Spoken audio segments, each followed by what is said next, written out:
അസ്സലാമലൈക്കും. നമസ്കാരമുണ്ട്. ഞാൻ നാസർമാനുമാണ്. ഞാൻ BJPക്ക് പോയിന്ന് പറഞ്ഞിട്ട് പലരും എന്നെ വിളിച്ചിരുന്നു. ഞാൻ BJPയിലോ ലീഗിലോ കോൺഗ്രസ്സിലോ മാർക്സ് പാർട്ടിയിലോ ഒരു പാർട്ടിക്കും അംഗത്തില്ലാത്ത ഒരാളാണ് ഞാൻ ഇന്ന് വരെ. എല്ലാ പാർട്ടിയിലും നല്ല നേതാക്കന്മാരുണ്ട്. പാവപ്പെട്ടവരെ വിഷമങ്ങൾ പറയുമ്പോൾ സഹായിച്ചു തരുന്നത്, അല്ലെങ്കിൽ അവരെ കൂടെ ഞാനും സഹായിക്കാൻ പോലുണ്ട്, അവരെൻ്റെ കൂടി സഹായിച്ചു തരുന്നുണ്ട്. അതെല്ലാ പാർട്ടിയിലുണ്ട്.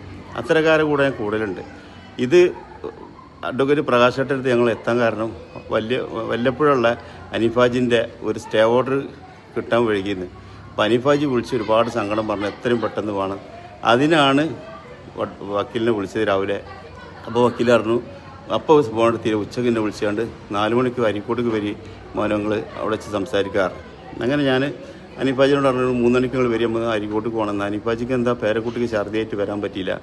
അതുള്ള കുട്ടിയൊക്കെ CPIൻ്റെ മൂപ്പരോളും ഞാനും പാടെ പോയി. അവിടെ ചെന്നപ്പോൾ അരീക്കോട് നിന്ന് വിളിച്ചപ്പോഴാണ് ഞാൻ ഓഡിറ്റോറിയത്തിലുണ്ട് ഇങ്ങോട്ട് വരികയായിരുന്നു. അങ്ങനെ ഓഡിറ്റോറിയത്തിൽ ചെന്ന് അപ്പം 2-3 ആൾ ഞങ്ങൾ ഉള്ളിലേക്ക് കൊണ്ടുപോയി.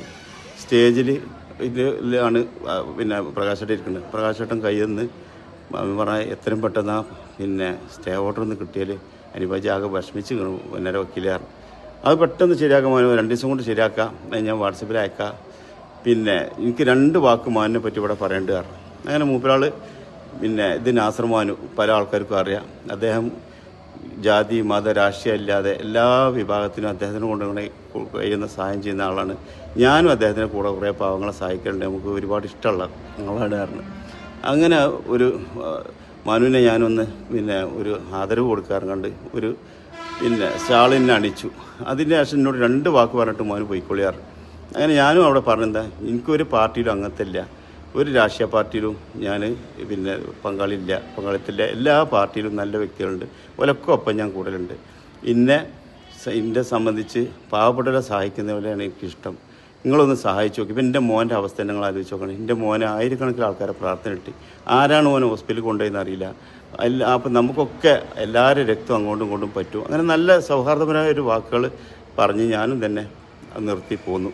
പിന്നെ ഇത്രയും വിവാദമാവുമെന്ന് ഒരിക്കലും പ്രതീക്ഷിച്ചില്ല. പിന്നെ ഇപ്പോൾ ചിലവർ പറയുന്നുണ്ട് ED മേടിച്ചിട്ടാണ്. ഇതിൻ്റെ എല്ലാ കണക്കും ബാങ്കൊക്കെ പരിശോധിക്കുക, അതിൽ എന്താ ഉള്ളത്, അതിൻ്റെ സത്യം എന്താണെന്നുള്ളത്. ഞാൻ ഹറാമായ ഒന്നും തിന്നില്ല. എൻ്റെ പടച്ചവനെ എനിക്ക് പേടിയുള്ളൂ, പടപ്പുകളല്ല. എൻ്റെ പടച്ച റബ്ബിനെ എനിക്ക് പേടിയാണ്.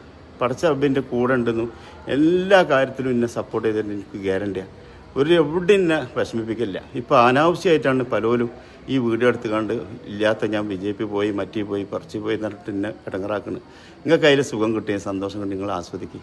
റബ്ബിൻ്റെ കോടതിയിൽ നിങ്ങളതിന് മറുപടി പറഞ്ഞിട്ട് ഞാനൊരിക്കലും ഒരാളും വേദനിപ്പിക്കാൻ ആഗ്രഹിക്കില്ല. എൻ്റെ ജീവിതം തന്നെ മരണം വരെ പാവപ്പെട്ടവരെ ജാതി മതം രാഷ്ട്രീയമൊക്കെ മറന്ന് അർഹതപ്പെട്ട പാവങ്ങളെ സഹായിച്ചുകൊണ്ടുള്ള യാത്രയിലാണ്. ആ മരണം അവസാനവും അന്നും പാടെ മറ്റുള്ളവരെ സഹായിച്ച് മരിച്ചു പോകണേ എന്നുള്ള പ്രാർത്ഥനയുള്ളൂ. എല്ലാവരോടും നന്ദി, താങ്ക്സ്.